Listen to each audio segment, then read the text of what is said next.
Hello, traders. Today is Monday, July 21st, and this is my analysis for gold, and we're going to start off at the daily time frame.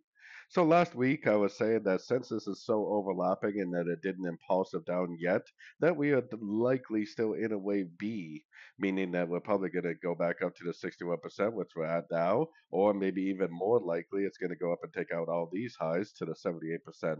But definitely still looks like we're in the wave B. We do not have any confirmation of this big move down for the wave C yet. And it's probably more likely going to go up and grab this liquidity before it actually does go down. So going down to the 1 hour time frame, we are sitting at that 61% Fibonacci retracement.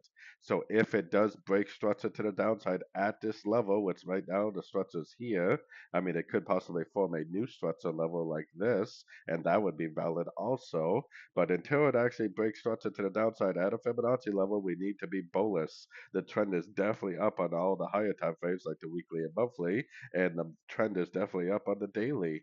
We should be looking for longs until we get that break of structure to the downside at a Fibonacci level, telling us that this wave B is over.